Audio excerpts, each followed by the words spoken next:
طلسم زادی از قلم M.A. راحت۔ وحشی گارسان فاصلہ طے کر کے ان لوگوں تک پہنچ گیا جو انتہائی برے حال میں نظر آ رہے تھے۔ ان کی تعداد 5 تھی، لوئس ٹریپالو اور اس کے ساتھ ہیڈسن اور اس کے دوسرے ساتھی جن کے چہرے فاقہ کشی کی تصویر بنے ہوئے تھے، ہونٹ خشک تھے اور لباس تار تار۔ ان پر خون کے دھبے خشک ہو چکے تھے، آنکھیں ویران اور حلقوں میں گھسی ہوئی تھی اور ان میں زندگی مفقود نظر آ رہی تھی۔ انہوں نے گھوڑوں کے سموں کی آوازیں سن لی تھیں اور سہمے ہوئے انداز میں رک گئے، لیکن رک کر کوئی بھی اپنے قدموں پر کھڑا نہ رہ سکا اور سب زمین پر بیٹھ گئے۔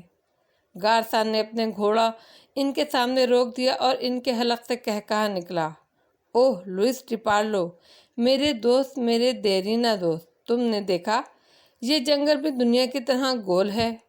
ہم طویل عرصہ جدا رہنے کے بعد پھر مل گئے۔ گارسان، ہمیں کھانے کے لیے کچھ دو، ہم بھوکے ہیں۔ لوئس کے منہ سے خفیف سی آواز نکلی اور گارسان گھوڑے سے اتر آیا۔ اس نے چاروں طرف گردن گھماتے ہوئے کہا، ضرور ضرور میری جان، لیکن تمہارے بقایا ساتھی کہاں ہیں؟ سب کو بلا لو، کہاں ہیں وہ؟ وہ سب شردھانیوں کے ہاتھوں مارے گئے، پالو نے بدستور کمزور آواز میں کہا۔ آہ افسوس، میں نے تمہیں اس لیے تو ان جنگلوں کی سیر کی دعوت نہ دی تھی کہ تم اس طرح غیروں کے ہاتھوں مارے جاؤ۔ آخر تم میرے ہم وطن ہو، میرے ہم نسل ہو، اور میں ان کے لیے غمزدہ ہوں، ان سب کے لیے بہت دکھی ہوں۔ ہم 8-9 دن کے بھوکے ہیں گارسان، ہماری مدد کرو۔ میں ضرور تمہاری مدد کروں گا پارلو، حالانکہ تم نے مجھ سے پوری غداری کی۔ اپنی اس حالت کے ذمہ دار تم خود نہیں ہو؟ میں نے تم سے کہا تھا نا، ان جنگلوں سے نکلنا آسان نہیں ہوگا۔ میرا ساتھ دیتے رہو، ہم خزانہ لے کر ہی واپس چلیں گے۔ بولو، کہا تھا نا میں نے تم سے۔ ہاں گارسان، مجھ سے غلطی ہوئی، اور تم تنہا تو نہ گئے بلکہ پروفیسر حشمت کو بھی ساتھ لے گئے، حالانکہ پروفیسر میرے لیے کس قدر اہم تھا۔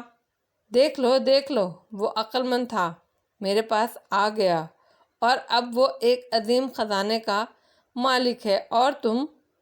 گارسان، ہمیں خزانہ نہیں چاہیے، ہم مر رہے ہیں، ہم بھوک سے مر رہے ہیں، ہماری مدد کرو، لوئس نے عاجزی سے کہا۔ حشمت بے نے آہستہ سے سفینہ سے کہا، گارسان ان سے چوہے بلی کا کھیل کھیل رہا ہے۔ کیا مطلب ڈیڈی؟ وہ انہیں کھانے کو نہیں دے گا، اسے یہی کرنا چاہیے ڈیڈی۔ کیا بکواس کرتی ہو؟ پروفیسر جھلا کر بولا، وہ عقل مند ہے ڈیڈی، لوئس نے اس کا ساتھ کیوں چھوڑا؟ تمہاری روح میں شیطان حلول کر گیا ہے، تم اتنی وحشی فطرت کی مالک کیسے ہو گئی ہو؟ پروفیسر نے کہا، تمہیں اب بھی خزانہ نہیں چاہیے لوئس؟ گارسان نے پوچھا۔ ہاں گارسان، دنیا کا سب سے بڑا خزانہ پیٹ بھر کر روٹی اور پرسکون پناہ گاہ ہے۔ دولت کے انبار بے حقیقت ہوتے ہیں گارسان، سونے کے ڈھیر چمکتے ہوئے ہیرے نہ پیٹ بھر سکتے ہیں، نہ تمہاری زندگی کی حفاظت کر سکتے ہیں۔ انسان کی انسان سے محبت سب سے بڑا خزانہ ہے، تاہم اگر تم خزانہ حاصل کر چکے ہو تو تمہیں مبارک، ہم تمہارے اس خزانے کی بار برداری کریں گے اور تم سے کچھ نہیں مانگیں گے، ہم تمہاری غلامی کریں گے۔ گارسان، تم دیر کر رہے ہو، کچھ کھانے کو دے دو۔ اوہ واقعی، بھوک سے بے حال ہو۔ پروفیسر، ان بیچاروں کو کھانے کے لیے کچھ چاہیے، یہ ہمارے محتاج ہیں۔ ٹھیک ہے، انسانی فرض کو پورا کرنا ہی پڑے گا، تو پیٹ بھر لو لوئس، میرے پیارے دوست، تمہارے کھانے کے لیے میرے پاس صرف یہ ہے۔ گارسان نے رائفل سیدھی کی اور فائر کر کے گولی لوئس کے حلق میں اتار دی۔ فائر کی آواز گونجی، چاروں طرف پھیل گئی۔ لوئس ٹریپالو کے حلق سے کوئی آواز نہ نکلی، اس کے بدن نے جنبش بھی نہیں کی، اور خاموشی سے وہ ایک طرف لڑک گیا۔ اس کے بقایا ساتھیوں کے حلق سے البتہ سہمی آوازیں نکلنے لگیں، اور اپنے ناتواں جسموں کو سنبھال کر اٹھے، دوڑنے کی کوشش کرنے لگے۔ یہ بھی بھوکے ہیں دوستو، بیچارے کہاں کہاں مارے پھریں گے، بھوک کے عالم میں انہیں بھی کچھ کھلا دو دوستو، ایک ایک کارتوس تو خرچ کرنا ہی پڑے گا۔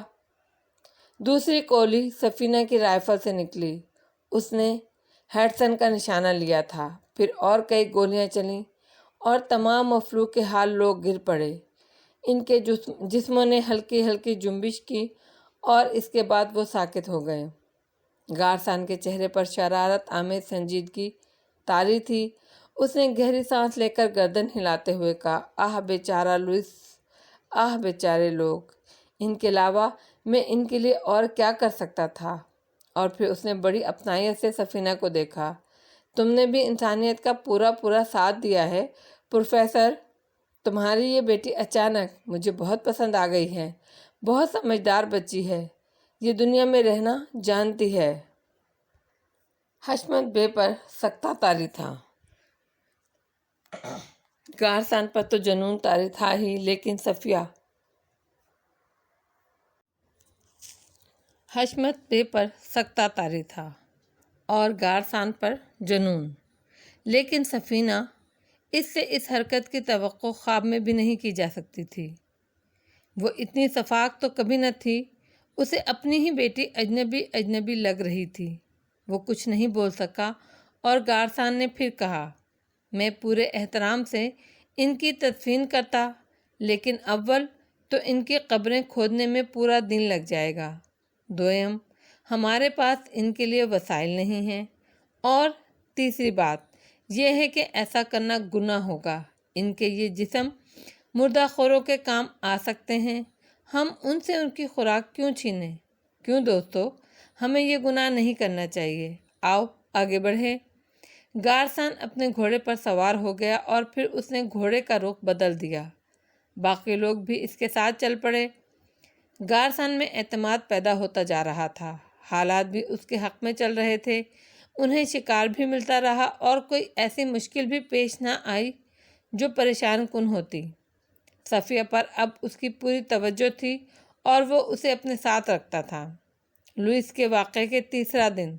دوسرے لوگ تو شاید اس دلسوز واقعے کو بھول بھی گئے، لیکن پروفیسر ان مرنے والوں کی بے بسی نہیں بھول سکا۔ اسے دونوں راتوں میں نیند نہیں آئی تھی۔ تیسری رات بھی وہ جاگ رہا تھا۔ سفینہ اس سے دور نہیں تھی۔ اس نے پروفیسر کو جاگتے محسوس کر لیا۔ تب وہ آہستہ سے بولی، ڈیڈی، آپ مجھ سے ناراض ہیں؟ پروفیسر چونک کر اسے دیکھنے لگا، پھر عجیب لہجے میں بولا، تم جاگ رہی ہو؟ ہاں، کیوں؟ ضمیر میں کوئی چبھن ہے؟ ضمیر چبھن؟ صفیہ مسرور لہجے میں بولی، میں نے سوچا شاید۔ پروفیسر زہریلے لہجے میں بولا، سوری ڈیڈی، لیکن کوئی بات نہیں، بس سوتے سوتے میری آنکھ کھل گئی تھی، مجھے احساس ہوا آپ جاگ رہے ہیں۔ آپ نے ان 3 دنوں میں مجھ سے کوئی بات نہیں کی؟ ہاں سفینہ، تم مجھے کچھ اجنبی لگنے لگی ہو۔ کیوں ڈیڈی؟ اس سے قبل میں نے تمہیں ایک لڑکی سمجھا، اپنی بیٹی نہیں سمجھا، یہ بھول کر بھی نہ سوچا کہ میں نے تم ایک انسانی جان بھی لے سکتی ہو۔ تمہارے اندر یہ جرأت کیسے پیدا ہو گئی سفینہ؟ آپ مجھے کسی عبادت گاہ کی سیر کرا رہے ہیں ڈیڈی، جہاں چاروں طرف نیک لوگ ہیں، عبادت کر رہے ہیں۔ ان جنگلوں میں وحشت کے سوا کیا ہے؟ آپ مجھے ساتھ کیوں لائے تھے؟ تم جانتی ہو میں نے ایسا کیوں کیا تھا۔ میں یہ بھی جانتی ہوں کہ یہاں آ کر مجھے کیا کرنا چاہیے تھا۔ اور پھر ڈیڈی، اگر میں اسے گولی نہ مارتی تو کیا وہ بچ جاتا؟ کیا دوسرے بچ جائیں گے؟ اور پھر وہ شخص، اس کا نام ہیڈسن تھا۔ ہاں میں جانتا ہوں، میں اسے قتل کرنا چاہتی تھی، یہ میری بھی خواہش تھی۔ کیوں؟ نہ جانے کیوں، بس جی چاہتا تھا۔ تم بھی شاید پاگل ہو گئی ہو، تم پر بھی جنون طاری ہو گیا ہے، تم نے ان لوگوں پر بھی گولیاں برسائی تھیں۔ آپ کا خیال غلط ہے ڈیڈی، میں پاگل نہیں ہوں، ہوش میں ہوں، جبکہ آپ ہوش و حواس کھوتے جا رہے ہیں۔ گارسان نے اس لاش کو چرانے کے لیے ایک قتل بھی کیا تھا۔ ہاں تو پھر یہ بات آپ کے علم میں تھی؟ اس نے بتایا تھا، لاش کی پوری کہانی سنائی تھی مجھے۔ جو شخص ایک قتل کر سکتا ہے ڈیڈی، وہ قتل عام بھی کر سکتا ہے، وہ کسی کو بھی قتل کر سکتا ہے۔ اس نے آپ ہی کی طرح پارلو کو بھی بلایا تھا، وہ بھی اس کا دوست تھا، اور اس نے پارلو کو قتل کر دیا۔ آپ اگر پارلو کے ساتھ ہوتے تو آپ کا بھی یہی حشر ہوتا۔ آئندہ بھی ایسا ہو سکتا ہے۔ ایسا کوئی مرحلہ آ سکتا ہے، لیکن اب پروفیسر نے پوچھا۔ اب دیکھیں ڈیڈی کیا ہوتا ہے، سفینہ مسکراتے ہوئے بولی، اور پروفیسر عجیب سی نظروں سے اسے دیکھنے لگا۔ پھر ایک ٹھنڈی سانس بھر کر خاموش ہو گیا، لیکن پھر سفینہ سے متفق ہونے لگا۔ دھیرے دھیرے سفینہ کا گھوڑا گارسن کے ساتھ دوڑتا تھا۔ گارسن اس سے معروب ہونے لگا تھا۔ اس کے خیال میں حشمت بے کی بیٹی بے حد ذہین اور نڈر تھی، اور ان مہمات کے لیے ازحد ضروری بھی۔ گارسن ایک مرحلے پر تو دل سے اس کا قائل ہو گیا۔ اس دوران سفینہ گارسن سے چردھانیوں اور اس کے ساتھ موجود راجدیو وغیرہ کے بارے میں منصوبہ بندیاں کرتی رہی تھی۔ اس رات کے قیام میں نقشے وغیرہ پر بھی غور کیا گیا، اور سفینہ نے اعتراض کرتے ہوئے اپنا نقطہ نگاہ پیش کیا، جس کے تحت دوسرے دن کا سفر کیا گیا۔ اور اس وقت گارسن حیران رہ گیا جب انہیں دور سے چمکتی بل کھاتی لکیر نظر آئی۔ گارسن کے گھوڑے نے قد لگائی، اور سفینہ کا گھوڑا بھی اس سے پیچھے نہ رہا۔ باقی لوگ دیر سے ان دونوں کے پاس پہنچے تھے۔ انہوں نے بھی حیرت اور مسرت سے اس نیلی ندی کو دیکھا تھا۔ ویسے پروفیسر حشمت بے، اپنی بیٹی کے سامنے کان پکڑ لو، تم سے زیادہ ذہین اور کارآمد ہے یہ، گارسن نے خوشی کی قلقاریاں مارتے ہوئے کہا۔ پروفیسر نے ہلکی سی مسکراہٹ کے ساتھ اعتراف کر لیا۔ باقی وقت کا سفر ندی کے ساتھ ساتھ کیا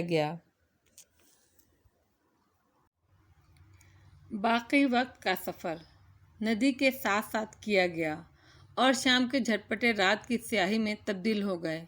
تب قیام کیا گیا تھا۔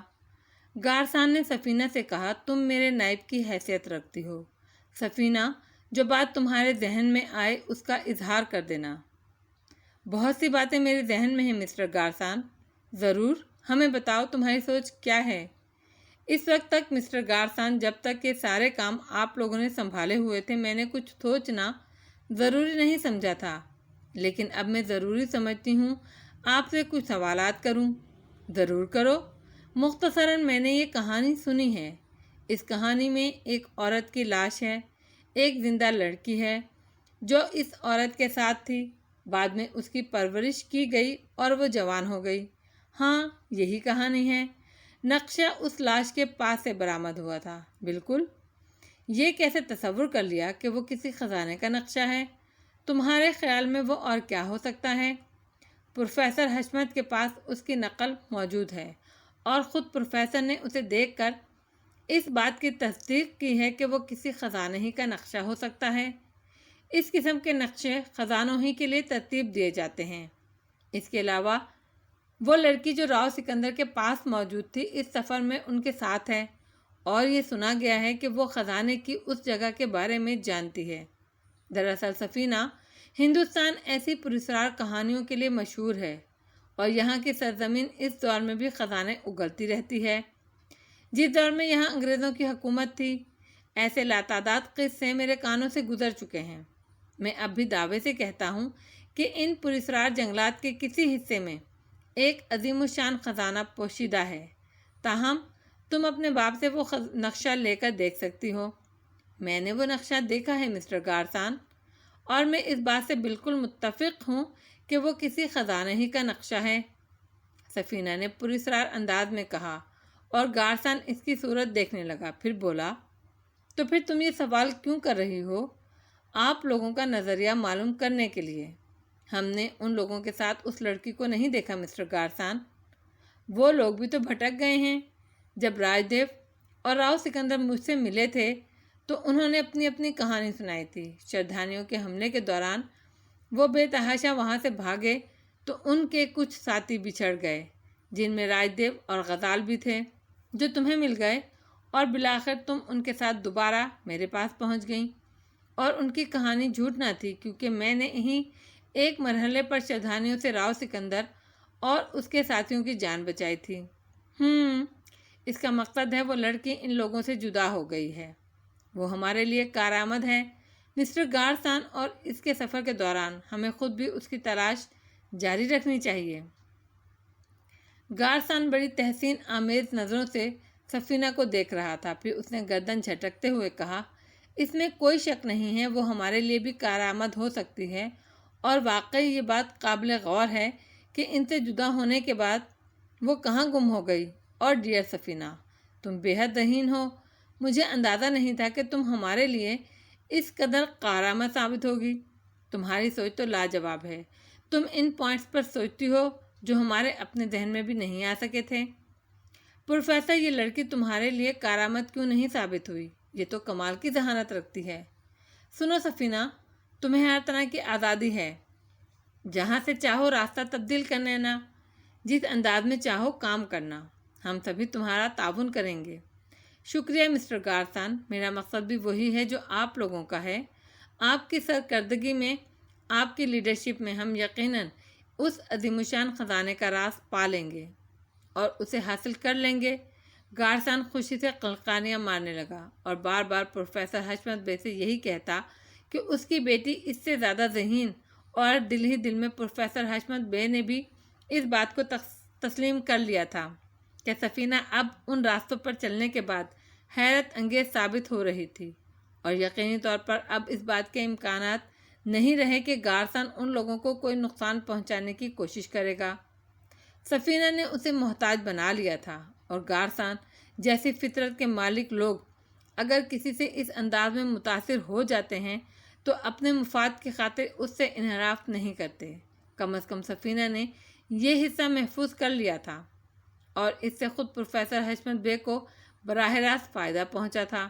چنانچہ اس نے بھی مسکراتے ہوئے سفینہ سے یہی کہا کہ ان لوگوں کی رہنمائی کرے، مجھے کوئی اعتراض نہیں ہے۔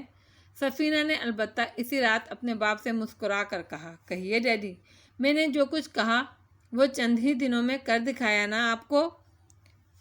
واقعی سفینہ، تمہاری ذہانت بے مثال ہے۔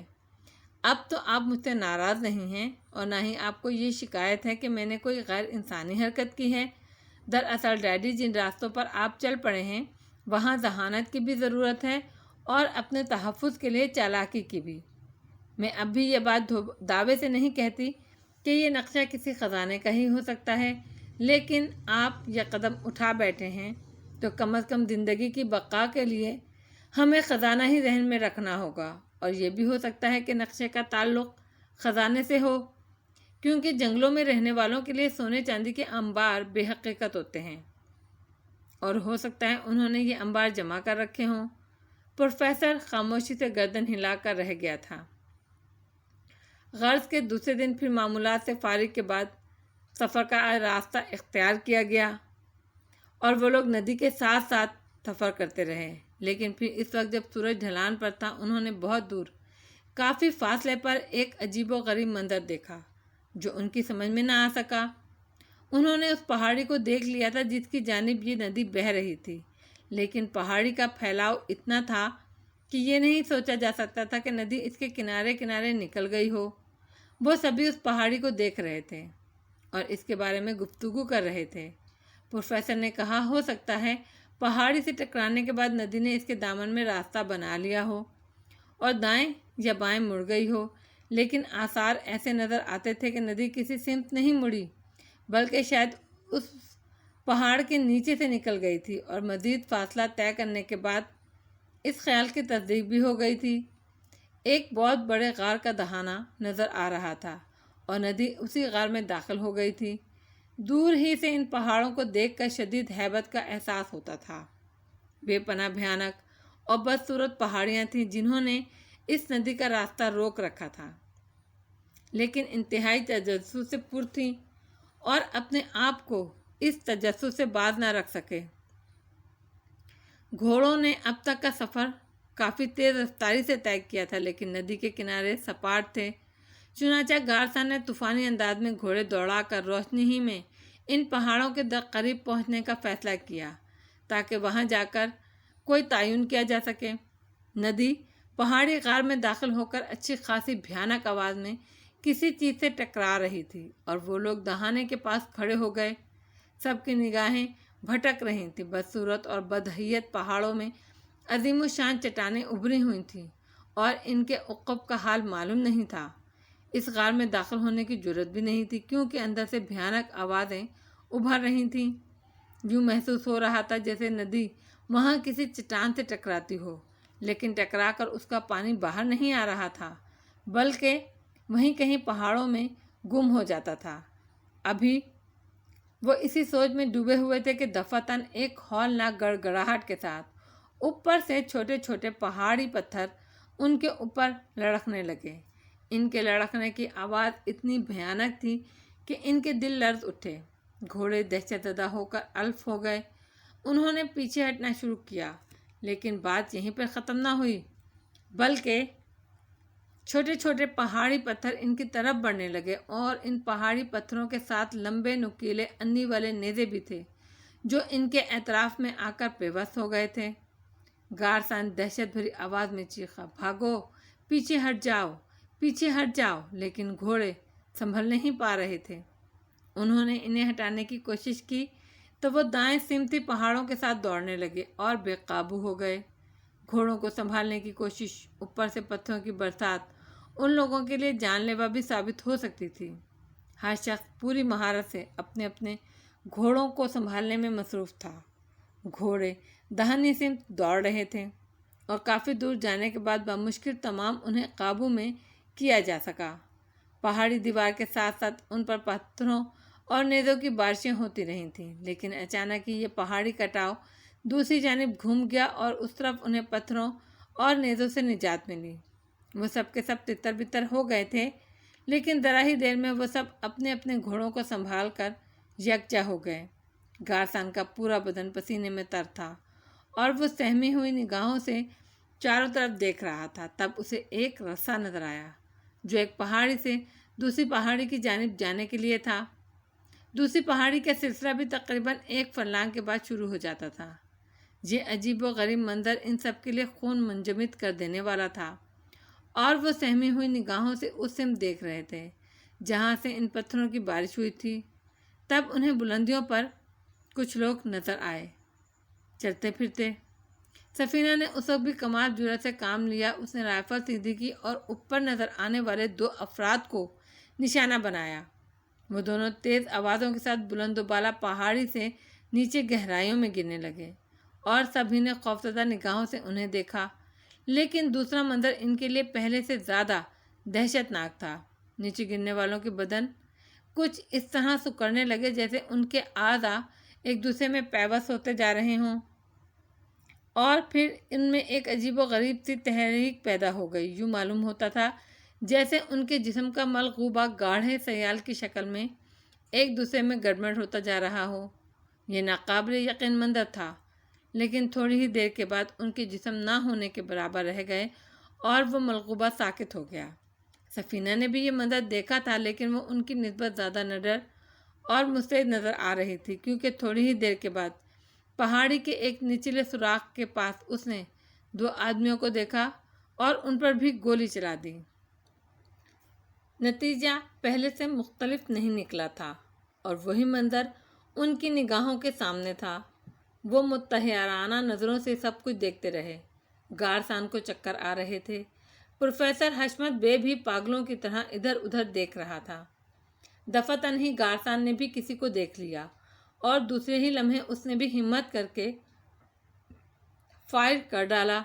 اس کا نشانہ بھی بالکل درست رہا، اور وہی سب کچھ ہوا جو وہ پہلے دیکھ چکا تھا۔ یہ عجیب و غریب مخلوق دیکھنے میں بالکل انسان ہی لگتی تھی، لیکن اس کی موت کا انداز بڑا ہی منفرد تھا اور کسی کی سمجھ میں نہ آنے والا تھا۔ پھر دفعتاً ہی اس غار کی جانب سے انہیں کچھ لوگ آتے نظر آئے جن میں ندی گم ہو جاتی تھی۔ ان کی تعداد 20-25 کے قریب تھی۔ وہ سب وحشت زدہ انداز میں انہی کی جانب دوڑے چلے آ رہے تھے۔ ان کے ہاتھوں میں پتھر اور نیزے تھے۔ سفینہ کے حلق سے ایک قراہٹ نکلی۔ اس نے اپنے گھوڑے کی پشت پر بیٹھے بیٹھے ان کا نشانہ باندھنا شروع کر دیا، اور پھر ان پر فائر کرتی گئی، آگے بڑھتی گئی۔ گارسان کی ہمت بندھی اور اس نے ساتھیوں کو بھی للکارا۔ چنانچہ سبھی اس مصیبت سے نمٹنے کے لیے اور اپنی زندگی بچانے کے لیے ان سے جنگ کرنے پر آمادہ ہو گئے۔ دوڑنے والوں کے سینوں میں گولیوں کے زخم ہوتے، لیکن خون نہیں نکلتا۔ وہ نیچے گرتے اور اسی طرح گول ہو کر اندر ہی اندر ایک دوسرے میں جذب ہونے لگتے۔ انہوں نے یہ منظر بھلا دیا تھا اور انہیں ختم کرنے کی فکر میں لگ گئے تھے۔ چنانچہ اب ایک ایک کر کے طاق طاق کا نشانہ لیا جا رہا تھا اور ہر شخص مصروف عمل تھا، یہ تصور ذہن سے نکال کر کہ یہ سب کیا ہو رہا ہے، کیوں ہو رہا ہے۔ انہوں نے یہ اندازہ لگا لیا تھا کہ ان کی چلائی ہوئی گولیاں کارگر ہو رہی ہیں، تو پھر اس موقع سے فائدہ کیوں نہ اٹھایا جائے۔ چنانچہ دیکھتے ہی دیکھتے انہوں نے ان سب کا وہی حشر کیا۔ رائفلوں سے نکلی ہوئی گولیوں نے ان سب کو فنا کر دیا تھا۔ آس پاس اس عجیب و مخلوق کا کوئی فرد نہیں نظر آ رہا تھا، لیکن وہ بے خبر نہیں تھے اور کسی اور سمت سے ان کے حملے کا انتظار کر رہے تھے۔ فضا میں ایک ہولناک سناٹا چھایا ہوا تھا۔ کان ہر لمحہ کسی آہٹ کے منتظر تھے۔ ان کے دل معمولی سی زیادہ تیزی سے دھڑک رہے تھے۔ پھر گارسان نے خاموشی توڑی۔ کیا وہ سب ختم ہو گئے؟ شاید، سفینہ نے کہا، مگر کیا وہ انسان تھے؟ اس کا جواب پراسرار کہانیوں کے ماہر پروفیسر حشمت بے دیں گے۔ سفینہ نے مسکراتے ہوئے اپنے باپ کو دیکھ کر کہا، میں نے اس سے قبل ایسی کسی مخلوق کو نہیں دیکھا، سنا بھی نہیں ہے۔ یہ انسان نہیں تھے۔ پروفیسر نے پھولے ہوئے سانس کے ساتھ کہا۔ گارسن اسے دیکھتا رہا، پھر ہنس پڑا، لیکن ہم نے انہیں شکار کر لیا۔ اور سفینہ، یہ میرے ساتھ موجود تمام لوگوں سے زیادہ دلیر ہے۔ لڑکی اگر یہاں سے زندہ واپسی ہو گئی تو میں… وہ رک کر چاروں طرف دیکھنے لگا، پھر بولا، اگر اب ہمیں کیا کرنا چاہیے؟ پروفیسر، کیا نقشے میں ان پہاڑوں کا نشان ملتا ہے؟ یہ ندی ان پہاڑوں میں گم ہو گئی ہے، ممکن ہے یہ دوسری طرف نکل گئی ہو۔ پروفیسر حشمت بے نے اپنے لباس سے نقشہ نکالا۔ یہ اس نقشے کی نقل تھی جسے پروفیسر نے اپنے پاس محفوظ رکھا تھا۔ اس نے نقشہ سامنے کر لیا اور گارسن بھی اس کے سامنے آ گیا۔ پروفیسر دیر تک نقشے میں الجھا رہا۔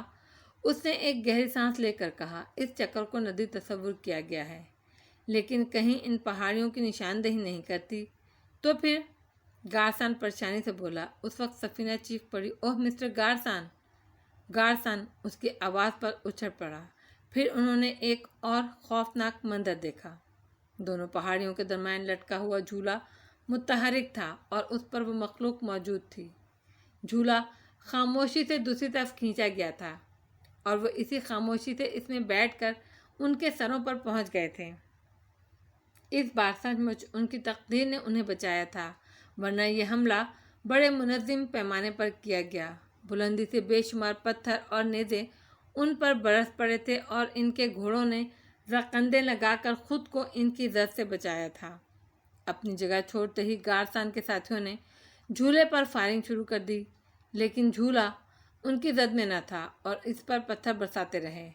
لیکن اب وہ لوگ بھی پیچھے ہٹ گئے تھے اور محفوظ تھے۔ جھولا تیزی سے دوسری پہاڑی کی طرف بڑھتا چلا گیا۔ وہ لوگ اسے دیکھتے رہے۔ پھر گارسن نے طویل سانس لے کر کہا، لگتا ہے یہ یہاں کافی تعداد میں ہیں، ہمیں یہ جگہ چھوڑ دینی چاہیے۔ گارسن کا ایک ساتھی بولا، اور کہاں جائیں گے؟ پہاڑیوں کی دوسری طرف پہنچنا ضروری ہے، ندی ہماری رہنما ہے، میرا خیال ہے ہمیں اس کا راستہ نہیں چھوڑنا چاہیے۔ مگر یہ انوکھی مخلوق… گارسن نے جھولے کو دیکھا جو دوسری سمت کی پہاڑیوں میں داخل ہو گیا تھا، لیکن کچھ ہی دیر کے بعد پھر وہ نمودار ہوا اور اس بار اس کے ساتھ کئی اور جھولے تھے اور ان سب پر وہ مخلوق نظر آ رہی تھی۔ ہوشیار، وہ پھر آ رہے ہیں! گارسن چیخا اور اس بار صورتحال پہلے سے زیادہ خطرناک تھی۔ انہوں نے کوئی ایسا ذریعہ اختیار کیا تھا جس کے تحت وہ پوری وادی پر ہر جگہ پتھر برسا سکتے تھے۔ اس کا مظاہرہ انہوں نے پہاڑیوں سے نمودار ہوتے ہی کیا تھا۔ اوہ مائی گاڈ! گارسن نے بدحواسی سے گھوڑے کا رخ موڑ دیا۔ اس کے ساتھی اس سے پہلے دوڑ پڑے تھے اور پھر وہ اتنی دور پیچھے ہٹ گئے کہ ان کی زد سے بچ سکیں، اور جب اطمینان ہوا کہ یہاں وہ پتھروں سے محفوظ رہ سکتے ہیں تو وہ رک گئے۔ جھولے بھی خلا میں رک گئے۔ کچھ سمجھے پروفیسر؟ گارسن نے کہا، کیا اس حرکت سے ان کا کیا مطلب ہے؟ میں نہیں سمجھ سکا مسٹر گارسن۔ وہ ہمیں یہ وادی عبور کرنے سے روکنا چاہتے ہیں۔ یقیناً وہ چاہتے ہیں کہ وادی عبور کر کے ہم ان پہاڑوں کے عقب میں پہنچ سکتے ہیں۔ صرف وادی ہی کا راستہ ہے جو ہم طے کر سکتے ہیں، ورنہ ان پہاڑوں کے خول میں انہوں نے اپنا مسکن بنا رکھا ہے، ہم ان میں داخل ہونے کا تصور بھی نہیں کر سکتے۔ آپ کا خیال درست معلوم ہوتا ہے۔ اب کیا کیا جائے؟ وہ وادی کے درمیان تک آ گئے ہیں، یقیناً وہ دونوں سمت کی پہاڑیوں پر مستعد ہوں گے۔ پروفیسر نے کوئی جواب نہیں دیا۔ گارسن گھوڑے سے اتر گیا تھا۔ اس نے اپنے ساتھیوں سے کہا، تم لوگ ایک لمحے کے لیے بھی غافل نہیں ہوگے۔ چاروں طرف نگاہ رکھی جائے، ہم سب یکجا ہیں، اس لیے ان سے الگ کوئی تحریک دیکھو تو بے درخت گولی چلا دو، لیکن اندھا دھند نہیں۔ ہمیں ایمونیشن محفوظ رکھنا ہے۔ اوکے مسٹر گارسن، اس کے ساتھیوں نے جواب دیا۔ گارسن ایک پتھر سے ٹک کر کھڑا ہو گیا، پھر اس نے ہاتھ ملتے ہوئے کہا، یوں لگتا ہے پروفیسر جیسے اب ہم اپنی منزل کے بالکل قریب ہیں۔ میرے ذہن میں ایک اور تصور بیدار ہو رہا ہے۔ کیا خزانہ کہیں انہی پہاڑیوں میں پوشیدہ نہ ہو؟ یہ نقشہ کسی بھی طور اس کی نشاندہی نہیں کرتا۔ نقشے میں تو تمہارے بیان کے مطابق یہ پہاڑیاں بھی نہیں ہیں۔ ہاں، اس کی نشاندہی نہیں ہوتی۔ ویسے یہ ندی اس خزانے کے سلسلے میں ضرور اہمیت رکھتی ہے۔ بہرحال ہم مرتے دم تک کوشش جاری رکھیں گے۔ ان لوگوں کو شکست دینا ضروری ہے۔ اگر ہم اس وادی کو عبور کرنے میں کامیاب ہو جائیں تو ہمارا کام بن سکتا ہے۔ خطرہ بھی تو ہے۔ کیا مطلب؟ ہو سکتا ہے اس طرف ہمارے لیے دوسرے بہت خطرناک موجود ہوں۔ جو کچھ تم نے دیکھا وہ سمجھ میں آتا ہے۔ ہاں، سمجھ میں تو نہیں آتا، مگر ایک حوصلہ افزا بات ضرور ہے۔ حوصلہ؟ یہ انوکھی مخلوق مغلوب ہو جاتی ہے۔ گو یہ نہیں کہا جا سکتا کہ وہ ہماری گولیوں سے مر جاتی ہے، لیکن جو کچھ ہوتا ہے اس کے بعد وہ دوبارہ نمودار نہیں ہوتے۔ اس سے کیا اندازہ ہوتا ہے؟ خدا جانے، حشمت بے نے اکتائے ہوئے لہجے میں کہا، اور گارسن چونک کر اسے دیکھنے لگا۔ حشمت بے؟ اس کی سرد آواز ابھری۔ حشمت بے چونک پڑا۔ کیا تم پر پھر خوف طاری ہو گیا ہے؟ نہیں مسٹر گارسن، آپ اسے خوف نہیں کہہ سکتے۔ تمہاری آواز میں یہ بیزاری کیوں ہے؟ کوئی فیصلہ تو نہیں کر رہے ہو پروفیسر؟ جب سے ہم ان جنگلات میں داخل ہوئے ہیں فیصلہ کرنے کی قوت کھو چکے ہیں۔ ہمارا ہر فیصلہ بے مقصد ہے، اس لیے کوئی فیصلہ ہی نہ کرو۔ جو ہو رہا ہے اس میں اشارے پوشیدہ ہیں اور ہمیں ان اشاروں پر ہی چلنا ہے۔ یہاں بددلی ہمیں نقصان پہنچا سکتی ہے۔ میں اب بددلی نہیں برداشت کر سکتا، کیونکہ میری زندگی بھی داؤ پر لگی ہے۔ پارلو نے اس بددلی کے ہاتھوں جان کھوئی ہے۔ نہیں مسٹر گارسن، ایسی کوئی بات نہیں، پروفیسر جلدی سے بولا۔ ہمیں صرف جدوجہد کرنی ہے، نتائج سے بے پرواہ ہو کر، کیونکہ ہم جانتے ہیں ہم نتیجے پر قادر نہیں۔ یقیناً پروفیسر سنبھل گیا تھا۔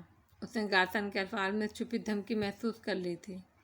تھوڑی دیر خاموشی رہی، پھر گارسن نے سفینہ کو دیکھا اور بولا، ذہین لڑکی، تم مسلسل خاموش ہو۔ میں؟ نہیں مسٹر گارسن، میں سوچ رہی ہوں کہ ہمیں اس کے وادی سے گزرنا ہے نا؟ یقیناً اس کے علاوہ اور کچھ نہیں کہا جا سکتا۔ تو آپ تیار ہو جائیں، میں آپ کو ادھر لے جاؤں گی۔ وہ مستعد ہیں۔ جو ہی ہم وادی سے گزرنے کی کوشش کریں گے وہ ہمیں پتھروں کی برسات کر کے ہلاک کر دیں گے۔ ہمیں ہمت کرنا ہوگی۔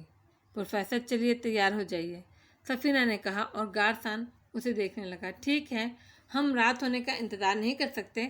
رات ہمارے لیے زیادہ خطرناک ہو سکتی ہے۔ ہوشیار ہوشیار، ہمیں پتھروں کی پرواہ کیے بغیر وادی سے گزرنا ہے، اس نے اپنے ساتھیوں سے کہا، اور اس کے بعد گھوڑے پر سوار ہو گیا۔ بہت ہی ہولناک تجربہ تھا، لیکن گارسن جنونی تھا اور سب جانتے تھے کہ اس کی ہدایت پر عمل کیے بغیر چارہ کار نہ تھا۔ موت دونوں طرف تھی، چنانچہ ایک ہی سمت اختیار کرنی تھی۔ جو ہی ان کے گھوڑوں نے قدم آگے بڑھائے، جھولوں پر تحریک نظر آنے لگی۔ وہ کسی خاص ذریعے سے پتھر پھینک رہے تھے۔ پہلا پتھر کافی دور آ کر گرا تھا، اور جوں وہ آگے بڑھ رہے تھے پتھروں کی بارش بڑھتی جا رہی تھی۔ حمدہ، آگے بڑھنا خودکشی ہے مسٹر گارسن۔ ہمیں سست روی سے آگے بڑھتے رہنا چاہیے، پھر ایک آخری جست لگائی جائے گی، اور یہی زندگی اور موت کا فیصلہ ہوگا۔ میں نے خود کو بھی اس فیصلے کے حوالے کر دیا ہے۔ جتنے لوگوں کی زندگی ہوگی وہ اس سے گزر کر دوسری طرف پہنچ جائیں گے۔ میں ایک بار ان کے بیچ سے گزر جاتا ہوں، پھر سب ٹھیک ہوگا۔ نہیں مسٹر گارسن، ہم اس طرح خود کو موت کے حوالے کرنے کے لیے تیار نہیں ہیں، وہی شخص بولا، اور دوسرے لمحے گارسن نے اس کا نشانہ لے کر فائر کر دیا۔ گولی اس کی پسلیاں توڑتی دوسری طرف نکل گئی تھی۔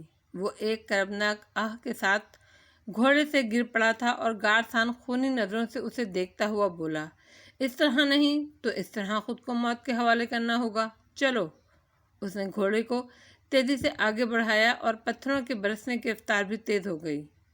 آسمان سے پتھروں کی یہ بارش لرزہ خیز تھی۔ کچھ دور جا کر گارسن کے حوصلے بھی پست ہونے لگے۔ اسے اندازہ ہو رہا تھا کہ واقعی ان جھولوں کے نیچے سے گزر جانا ناممکن ہے، لیکن اسی وقت ایک ہولناک وحشیانہ چیخ کے ساتھ سفینہ نے اپنے گھوڑے کو ایڑ لگائی اور برق و باد کی مانند ندی کی سمت دوڑنے لگا۔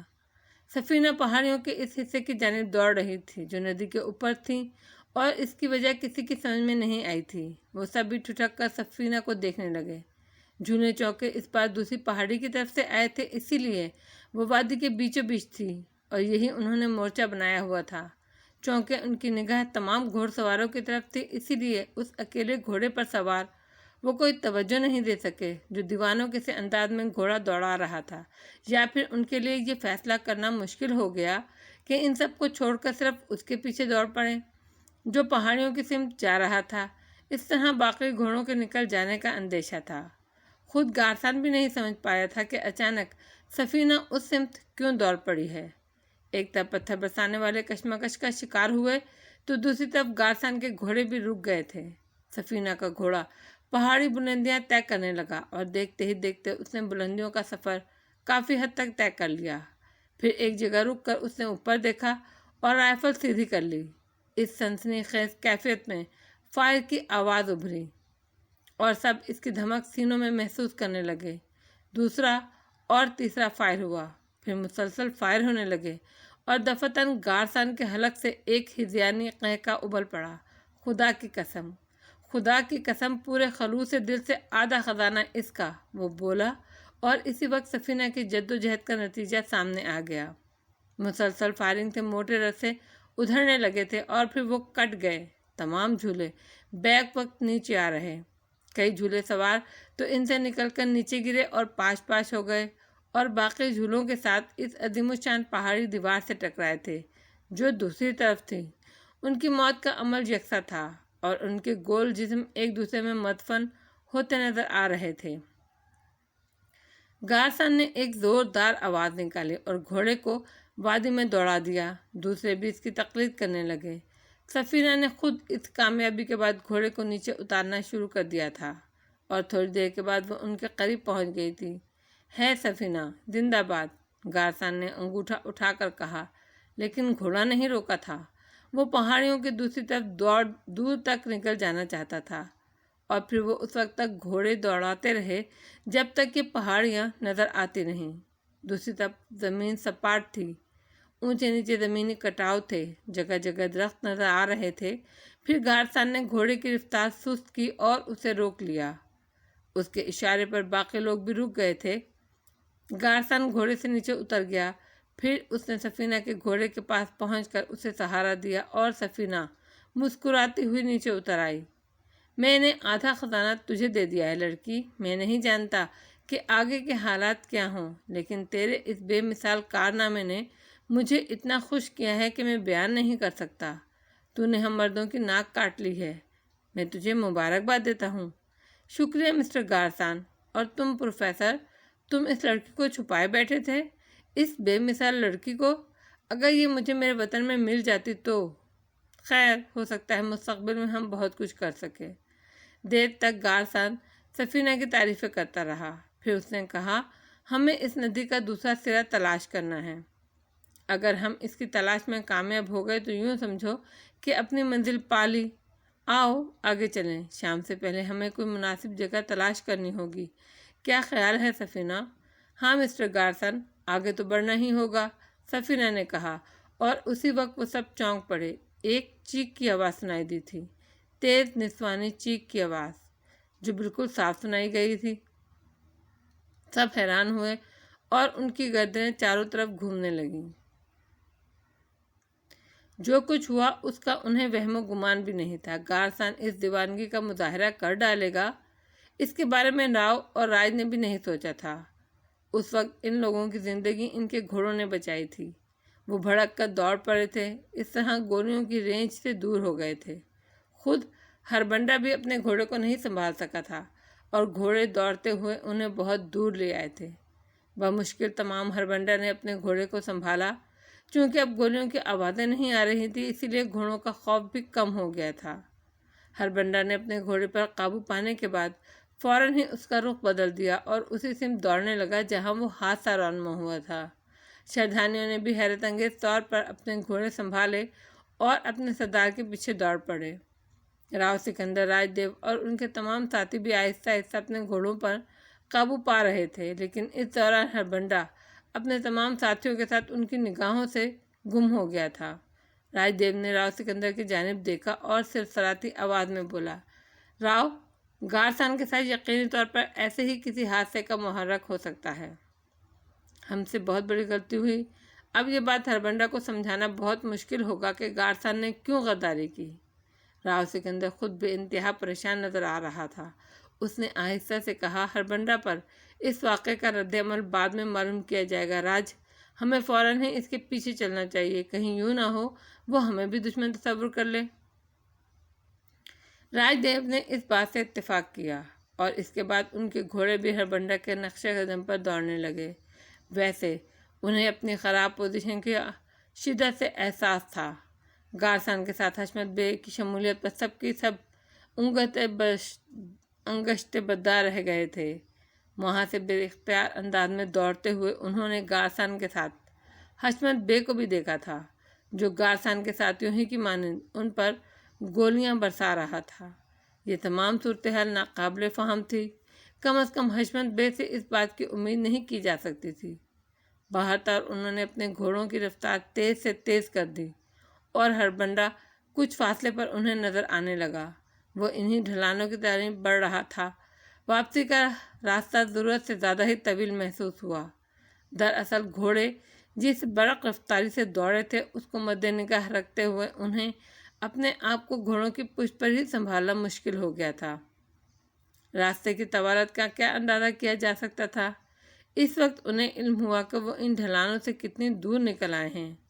گھوڑے دوڑاتے رہے، تھوڑی دور کے بعد ڈھلانوں کے پاس پہنچ گئے۔ ڈھلانوں کے پتھروں میں شردھانیوں کی لاشیں نظر آ رہی تھیں۔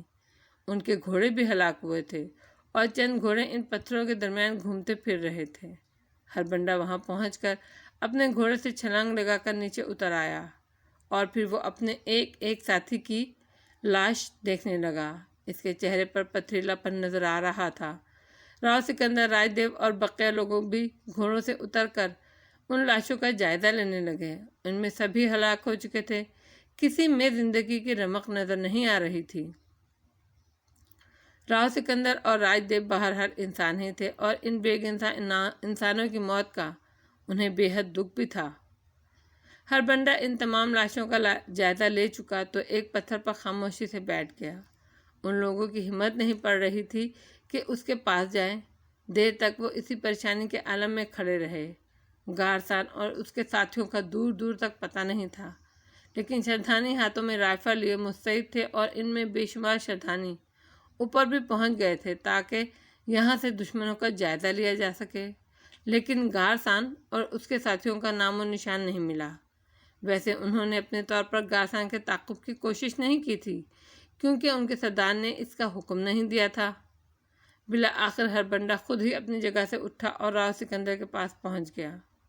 اس کے ہونٹ پھیکے سے انداز میں مسکرائے اور اس نے آہستہ سے کہا، اس نے میرے بہت سے دوست ہلاک کر دیے ہیں۔ راج دیو نے کچھ کہنے کے لیے ہونٹ کھولے، لیکن اس کی آواز بند تھی۔ راؤ سکندر نے کہا، ہمیں اس کی غداری کا علم نہیں تھا ہربنڈا۔ ہربنڈا چونک کر راؤ سکندر کو دیکھنے لگا۔ پھر اس نے آہستہ سے کہا، نہیں مسٹر راؤ، میں جنگل کا بے وقوف نہیں ہوں۔ یہ بات میں جانتا ہوں، وہ بد نسل غداری کا مرتکب ہو سکتا تھا۔ ہربنڈا کے الفاظ نے انہیں تسلی دی۔ راؤ سکندر نے کہا، اگر اب میں تم سے یہ بات کہوں کہ ہربنڈا، مجھے بھی تمہارے ساتھیوں کی موت کا اتنا ہی دکھ ہے جتنا تمہیں، تو یہ کچھ عجیب سا محسوس ہوگا۔ نہیں راؤ سکندر میرے دوست، میں بہرطور انسان ہی ہوں اور انسانوں ہی میں رہا ہوں۔ کچھ حقیقتیں میرے علم میں بھی ہیں۔ میں ابتدا ہی سے اس شخص کی طرف سے مشکوک تھا اور جب تم نے بتایا وہ تمہارا لیڈر ہے تو مجھے حیرت ہوئی تھی، لیکن آخر وہ اس طرح کیا چاہتا تھا؟ اگر اسے ہم سے علیحدگی اختیار کرنی تھی تو اس دوستی کے بعد ہم سے علیحدہ ہو سکتا تھا، اور اب اگر وہ سمجھتا ہے کہ ان جنگلوں میں وہ ہم پر سبقت لے جائے گا تو یہ اس کے لیے ناممکن ہے۔ میں اگر ابھی اپنے ساتھیوں کو حکم دوں کہ اسے زندگی کی قیمت پر تلاش کرے اور اس کے ساتھیوں کی لاشیں میرے سامنے پیش کرے تو یہ سب مرنے کے لیے تیار ہو جائیں گے۔